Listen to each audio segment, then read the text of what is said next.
Hey everybody, this is a piece titled The Party We Need by Max Shachtman. A footnote says it's from New International, November 1944. Quote, "The party that won the victory, Lenin's contribution to the revolution," end quote.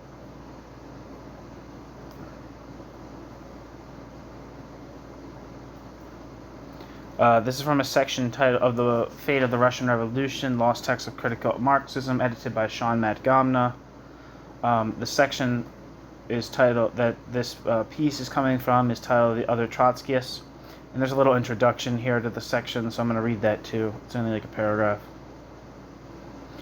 For years, indeed decades, after the division of 1940, the quote orthodox end quote damned the quote other Trotskyists by naming James Burnham as their representative figure.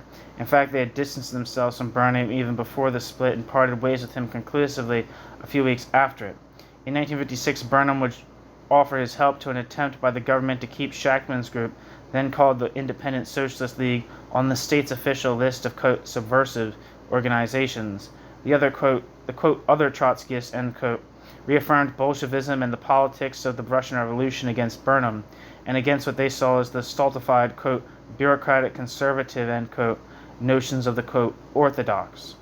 The central task of a revolutionary party was to develop and promote creative political responses to living events, with a solid continuity of fundamental ideas, rather than just to build, organizationally on the basis of an already, quote, finished program. In the 1940s, they stressed the central need for revolutionary Marxist parties, while the Canaanites stressed spontaneous revolutionary working class action. So that's the end of the introduction. Here's the piece by Max Shachtman. It's titled "The Party We Need." The rise and fall of the Russian Revolution are both linked to the Bolshevik Party. Since 1917, the revolutionary situations have developed in a dozen countries. Since 1917, revolutionary situations have developed in a dozen countries, with all the elements required for a working-class victory present to at least the same degree as in Kerensky's Russia, all but one, a revolutionary party prepared for just such a situation and capable of utilizing it to the utmost. This difference provides the decisive reason why the revolution triumphed in Russia and was defeated everywhere else. It also provides the basis for explaining the subsequent victory of the counter-revolution in Russia itself. The more generally this fact is acknowledged, the less trouble is usually taken to analyze it. Political parties, as we know them today, are a comparatively recent development. They were quite unknown under feudalism. They were partisans of this or that group, of this or that idea, but there were no parties in the modern sense. That is understandable. Even though the young bourgeoisie created rudimentary political organizations and the young bourgeoisie struggle against feudalism in some countries, these were not an indispensable condition for the victory of the new society and its consolidation.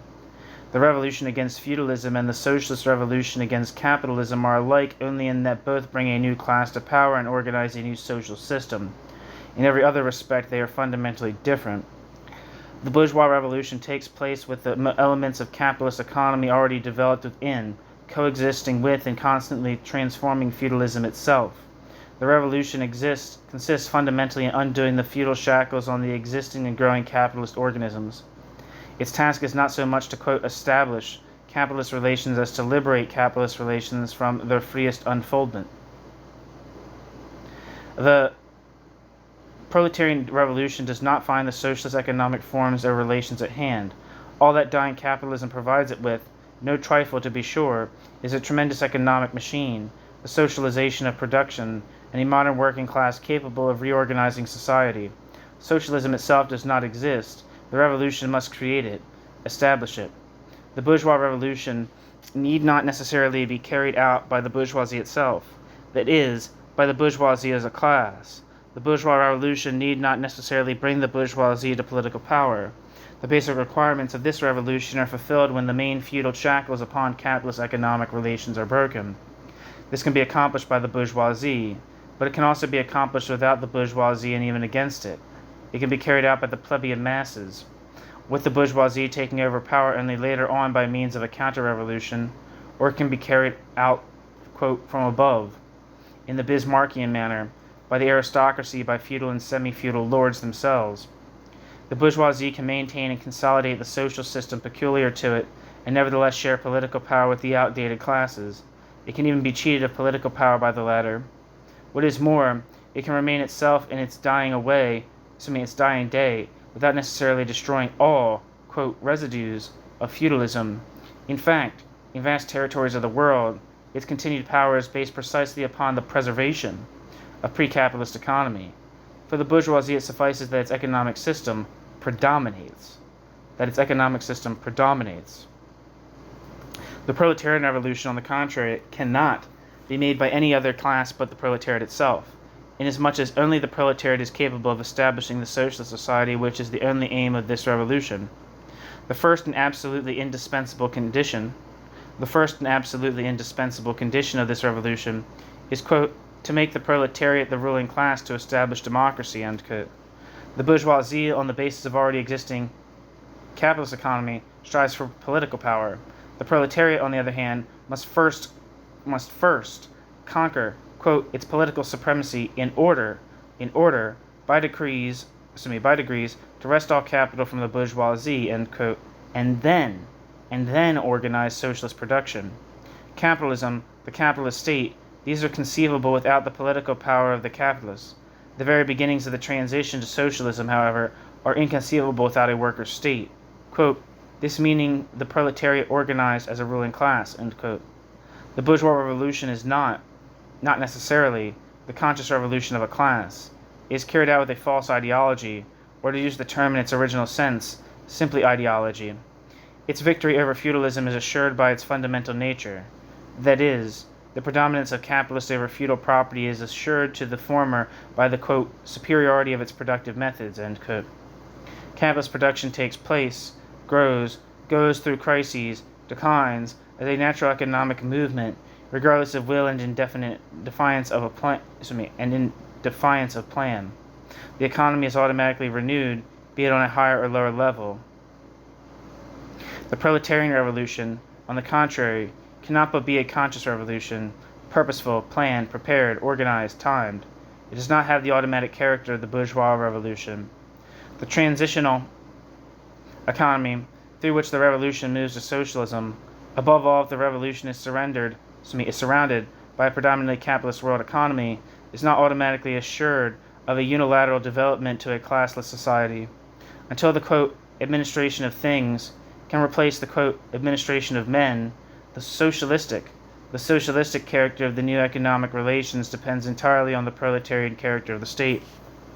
Whereas capitalist production, based on, quote, private property and competition, have been working out their own destiny, end quote, the development of the productive forces in a socialist direction, following the proletarian revolution, is, quote, indivisibly bound up with the new state, end quote, as repository of the new property relations. Quote, the character of the economy as a whole thus depends upon the character of the state power, end quote. The movement toward a socialist society can, therefore, take place only as a result of conscious planning, and inasmuch as a socialist society is based on production for use, planning can only mean plans elaborated by the, quote, users, that is, democratic, socialist planning. Without consciousness and plan, the proletarian revolution is impossible. Lacking them, a working class that seizes power will never hold it. Without consciousness and plan, the establishment of socialism is impossible. If socialism is not consciously planned, it will never come. Consciousness and plan imply a self-active, aware, participating, deciding proletariat. Consciousness and plan imply a self-active, aware, participating, deciding proletariat, which implies in turn a dying out of coercion and bureaucratism. Consciousness, socialist consciousness, that is, does not, however, come unfailing to every worker at a given stage, like hair on the head of a growing baby. Some acquire it early, some acquire it late, others go to their graves without it. The acquisition of a socialist consciousness equals the acquisition of an understanding of the indispensability of joint, deliberate and planned action for the fundamental task of reorganizing society. The ingenuity of man has not produced a vehicle or an instrument for this action that equals the organized political party. The ingenuity of man has not produced a vehicle or an instrument for this action that equals the organized political party. The Revolutionary Proletarian Party is the repository of the socialist consciousness of the working class, composed of the conscious workers. The party is a means by which the working class is saved from existing permanently in a bourgeois stupor, from living intellectually from hand to mouth. It is the organized memory of the working class. It not only connects up yesterday and today, but today with tomorrow. In every activity of the working class, it keeps before it its historic goal, thus helping to unify these activities, to rid these activities of distortions, to give these activities a progressive meaning and a basic purpose.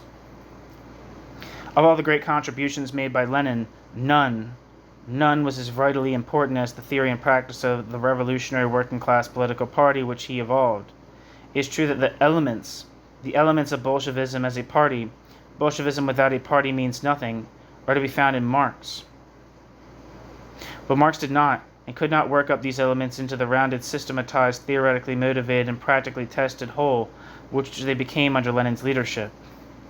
Lenin's whole conception of the party began and ended with the idea of an organization composed, trained, and activated in such a way that it could be depended upon to lead the working class to power at the right time as the first step in the socialist organization of society. All critics and improvers of Bolshevism, of Lenin's party, who ignore this, are guaranteed to miss the mark. This conception meant, first of all, a party composed of politically educated fighters, capable of subordinating all other interests and considerations to the cause of the socialist victory. If the party is to be the repository of the socialist consciousness of the working class, it must be made up of men and women whose action is based upon understanding. They had to understand the nature of the capitalist society whose overthrow they proclaimed. They had to understand the nature of the classes that was to overthrow it.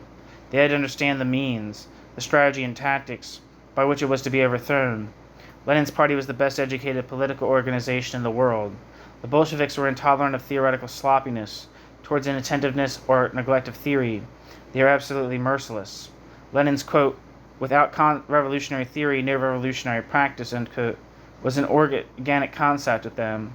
The sniggering at quote theory that became current in most other socialist parties of his time were never stylish in Lenin's party. Lenin was an alert and ubiquitous polemist, and not a mild one.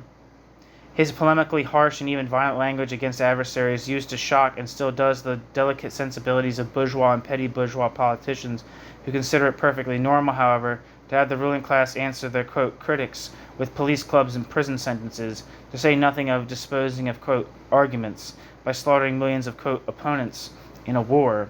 Lenin's violence and polemic was due to his uncompromising fidelity to the socialist revolution and the policy best calculated to achieve it. He was deadly serious about the revolution. Those whose theories and policies led the workers off the track, reconciled them with their class enemy, frustrated their efforts, had to be challenged with a vigor that matched the peril they represented. He helped train a party which, like himself, was sufficiently confident of the superiority of its program and views to engage anyone in debate without fear of coming off second best. He understood that you often teach more by polemical presentation and criticism than by, quote, straight exposition. The correctness of your own views standing out more clearly than counterposed to the views of others. When counterposed to the views of others. He understood that mere reiteration of your own views is not enough to build a firm party. These views must be constantly defended in public, or revised when they cannot be defended, against all critics, and defended successfully. Otherwise, your followers either begin to lose faith in your views or else continue to support them out of blind, quote, party patriotism, end quote. Lenin, who was a party patriot if there ever was one, had no use at all for this kind of, quote, patriot, any more than he cared for the dopes in general. Any more than he cared for dopes in general. His own words were even blunter. Quote, "Whoever takes anything on faith is an idiot, who can be disposed of without a wave of the hand." Who can be disposed of with a wave of the hand, end quote. The epigons of Leninism everywhere do far more, alas, to raise idiots than to raise Bolsheviks. Lenin's polemics, like all his writings, were meant to educate the party and the working class, to clarify, enhance, and steel their consciousness. He did not substitute harsh words for logical substance. The epigons believe they have destroyed an opponent's argument completely and revealed in themselves as living incarnations of Leninism when they bark, quote, "You are a prostitute, you are an agent of the bourgeoisie," end quote, and then sit down exhausted but content and triumphant. The monger of platitudes, however orotund or shiny, bored Lenin to death. The demagogue he detested as, quote, the worst enemy of the working class, end quote. The Bolsheviks built up a revolutionary party of action, not a pleasant company of salon habitués,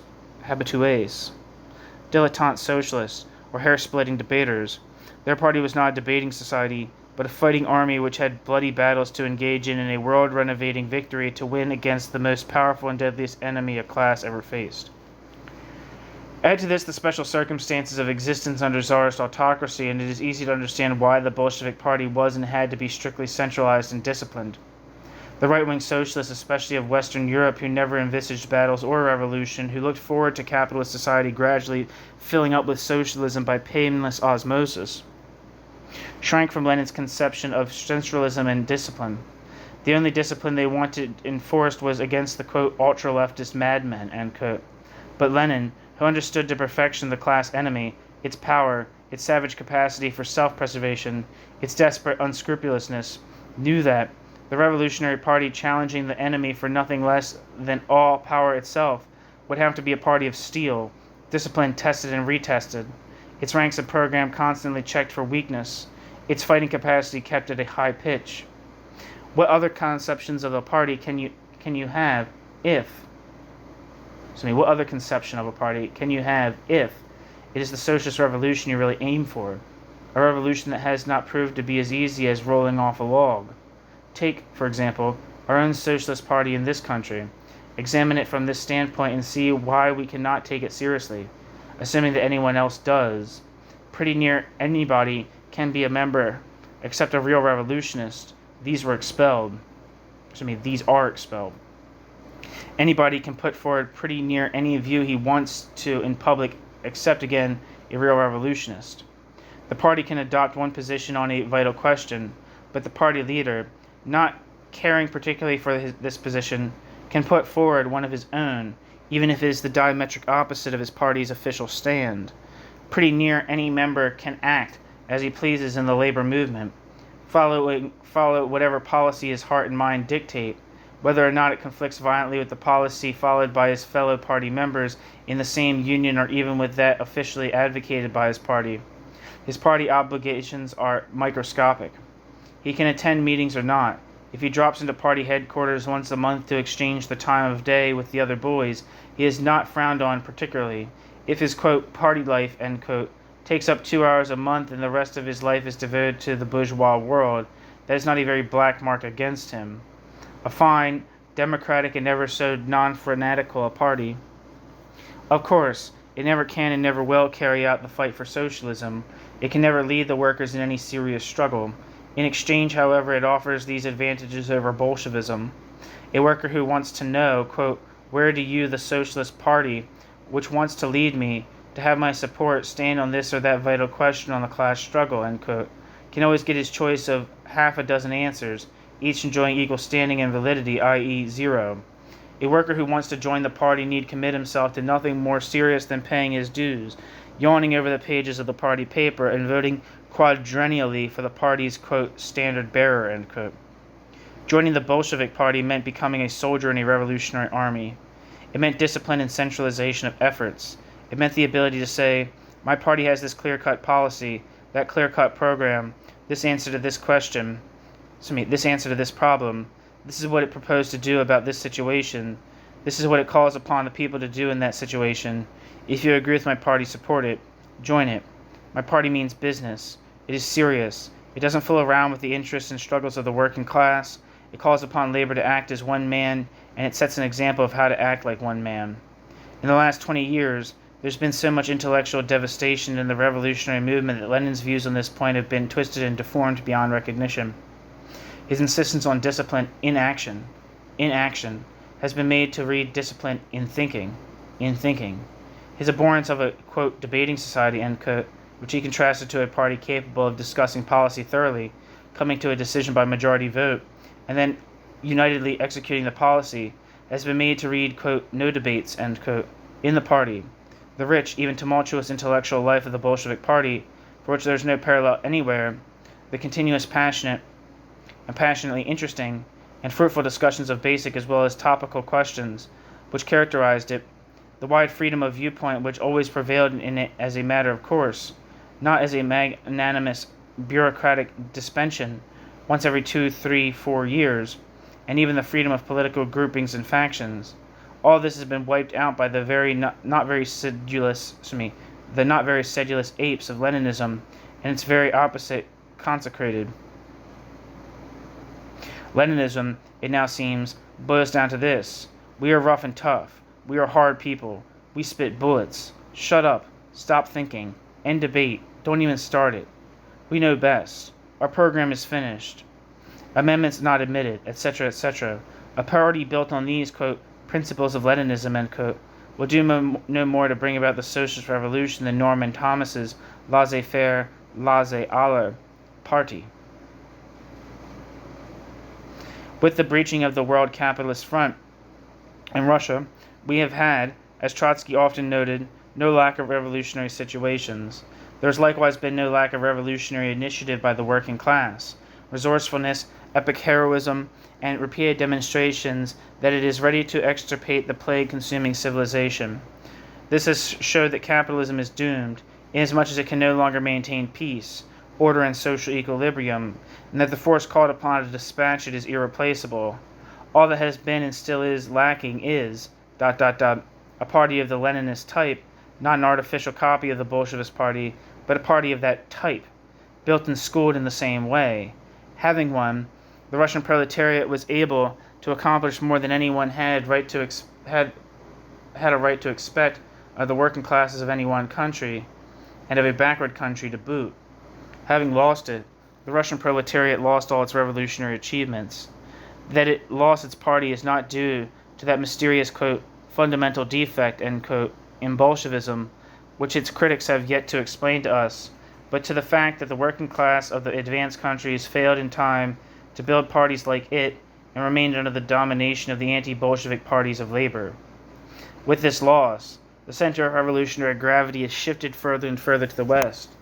From Moscow there no longer come the liberating legions of the socialist revolution, as is unbelievably claimed by the self-patented, quote, Trotskyists, or the liberating ideas of Lenin, but the rolling waves of black reaction. Once Leninist Russia almost freed the West. Now the West can free the Russia of Stalin. Not only the West can free the Russia of Stalin, not the West of today, but of tomorrow. Success depends entirely upon how well and how soon a party of Bolshevism is built in countries like the United States. We have, it would seem, more time than many others. Every hour of it must be utilized to prepare for the inevitable revolutionary crisis. If we do not succeed in having, at the crucial moment, the kind of party the Bolsheviks had in Russia in 1917, the absolutely inevitable catastrophe that would befall us all would have long-lasting effects. There is good reason, however, to believe that we shall not fail. The American working class has shown the most encouraging ability to move forward, not at a snail's pace, but with leaps and bounds. It has not spoken its last word, only its first. Our bourgeoisie, quote, the most powerful in the world, end quote, has so little confidence in itself that it squealed with terror for months just as at the sight of so limited and contradictory a step as the organization of labor into an independent political force in ... bourgeois politics, exclamation point. How will it feel when labor really declares its political independence as a class? The difference between how it feels and what it really gets depends primarily and decisively upon the building of the Revolutionary Party. We have not been hurled back to the starting point. We have learned what is important to learn from Lenin in the period of the rise of Bolshevism. We have learned what is important from Trotsky. In the period of Bolshevism's crushing by the counter-revolution, the vanguard now knows more and knows it better. It must now clothe the skeleton of its program with the flesh and sinews of tens of thousands of workers who are breaking intellectually from capitalism. That is the task of tasks of the Fourth International today. The end. Thanks for listening.